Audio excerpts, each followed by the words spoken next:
Des câbles posés au fond des océans pour faire transiter vos emails, vos photos, vos vidéos à l'autre bout du monde. Les câbles sous-marins assurent aujourd'hui 99% du trafic mondial de données. Mais avec l'explosion d'Internet, il en faut toujours plus. Un seul câble comme celui-ci peut connecter 200 millions de personnes. Tout commence avec la fibre optique, un simple fil de l'épaisseur d'un cheveu capable de transmettre la lumière. C'est par cette lumière que transitent toutes nos données.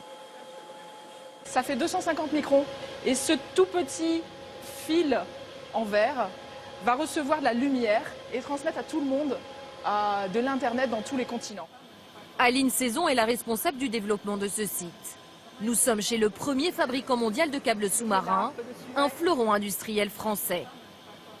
À l'intérieur d'un câble, plusieurs fibres optiques colorées, protégées dans un tube en inox, car les grands fonds présentent de nombreux dangers. En mer, il peut y avoir des agressions du monde sous-marin, des tremblements de terre, des ancres. C'est arrivé d'avoir des dents de requin ou de poissons plantées dans notre câble. Comme le câble coûte très cher à réparer, il est solidement tressé, puis entouré d'une nouvelle couche isolante. Objectif, résister 25 ans au fond des océans. Des câbles de communication qui envahissent la planète pour assurer une bonne connexion à chaque habitant, car le trafic de données progresse de 35% par an. Le câble le plus long fait 20 000 km et relie la France à Singapour. Une trentaine d'autres projets sont en cours. Les géants du web se lancent dans la conquête des fonds marins.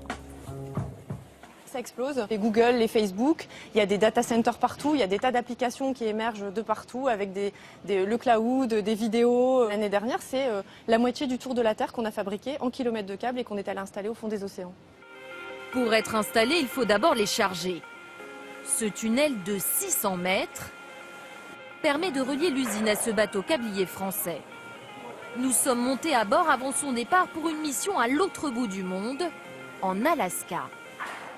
À l'intérieur, une bobine géante dans laquelle sont stockés plus de 1000 km de câbles. Ça y est, vous êtes repartis? Pendant plusieurs jours, ces hommes vont devoir dérouler la pelote le plus rapidement possible, à la force des bras. Ça a l'air physique. Ouais, ça se voit. Il faudra 3 mois d'opération en mer pour que ce câblier atteigne l'Alaska. Il va déposer 1200 km de câbles sous l'eau. Objectif, garantir un meilleur accès à Internet. Les câbles vont permettre de relier 6 villes du versant nord de l'Alaska, qui aujourd'hui souffrent d'un Internet trop lent.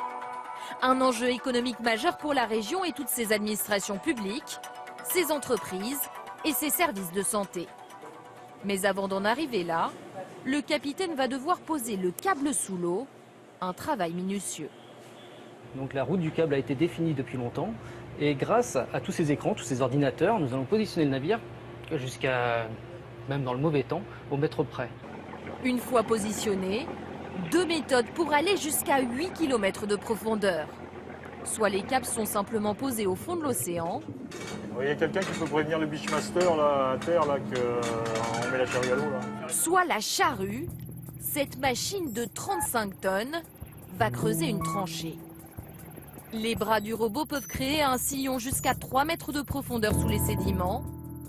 Le câble est ensuite enterré pour être protégé. Dernière étape, le raccorder à une station terrestre. On va bientôt avoir les câbles sur la plage. Ce type de projet dure 2 ans en moyenne et coûte très cher, jusqu'à 700 millions d'euros pour relier un continent à un autre.